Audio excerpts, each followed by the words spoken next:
A Christmas Carol, written by Charles Dickens. Preface. I have endeavored in this ghostly little book to raise the ghost of an idea, which shall not put my readers out of humor with themselves, with each other, with the season, or with me. May it haunt their houses pleasantly, and no one wish to lay it. Their faithful friend and servant, Charles Dickens, December 1843. Chapter number 1, Stave 1, Marley's Ghost.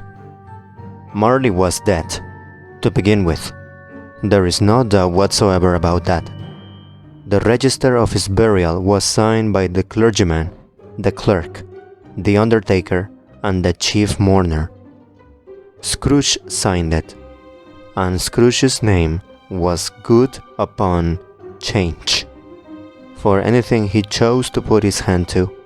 Old Marley was as dead as a doornail. Oh, mine. I don't mean to say that I know of my own knowledge what there is particularly dead about a doornail. I might have been inclined myself to regard a coffin nail as the deadest piece of ironmongery in the trade, but the wisdom of our ancestors is in the simile, and my unhallowed hands shall not disturb it, or the country is done for. You will therefore permit me to repeat emphatically that Marley was as dead as a doornail. Scrooge knew he was dead? Of course he did. How could it be otherwise? Scrooge and he were partners for I don't know how many years. Scrooge was his sole executor, his sole administrator, his sole assign, his sole residuary legatee, his sole friend, and sole mourner. And even Scrooge was not so dreadfully caught up by the sad event, but that he was an excellent man of business on the very day of the funeral, and solemnized it with an undoubted bargain. The mention of Marley's funeral brings me back to the point I started from. There is no doubt that Marley was dead. This must be distinctly understood, or nothing wonderful can come out of the story I'm going to relate. If we were not perfectly convinced that Hamlet's father died before the play began, there would be nothing more remarkable in his taking a stroll at night, in an easterly wind, upon his own ramparts, than there would be in any other middle-aged gentleman rashly turning out after dark in a breezy spot. Say St. Paul churchyard, for instance, literally to astonish his son's weak mind. Scrooge never painted out old Marley's name. There it stood, years afterwards, above the warehouse door. Scrooge and Marley. The firm was known as Scrooge and Marley. Sometimes people new to the business called Scrooge Scrooge, and sometimes Marley, but he answered to both names. It was all the same to him. Oh, but he was a tight-fisted hand at the grindstone. Scrooge. A squeezing, wrenching, grasping, scraping, clutching, covetous old sinner, hard and sharp as flint, from which no steel had ever struck out generous fire, secret and self-contained, and solitary as an oyster.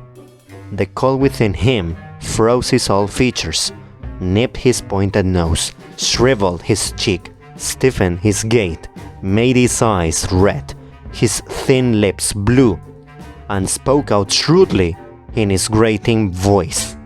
A frosty rime was on his head and on his eyebrows, and his wiry chin. He carried his own low temperature always about with him. He iced his office in the dog days, and didn't thaw it 1 degree at Christmas. External heat and cold had little influence on Scrooge. No warmth could warm, nor wintry weather chill him. No wind that blew was bitterer than he. No falling snow was more intent upon its purpose. No pelting rain, less open to entreaty. Foul weather didn't know where to have him. The heaviest rain and snow, and hail and sleet could boast of the advantage over him in only one respect. They often came down handsomely, and Scrooge never did. Nobody ever stopped him on the street to say with gladsome looks, "Oh, my dear Scrooge, how are you? When will you come to see me?" No beggars implored him to bestow a trifle. No children asked him what it was o'clock. No man or woman ever once in all his life inquired the way to such and such a place of Scrooge. Even the blind man's dogs appeared to know him, and when they saw him coming on, would tuck their owners into doorways and up courts, and then would wag their tails as though they say, "No eye at all is better than an evil eye, dark master." But what did Scrooge care? It was the very thing he liked. To edge his way along the crowded paths of life, warning all human sympathy to keep its distance, was what the knowing ones call nuts to Scrooge.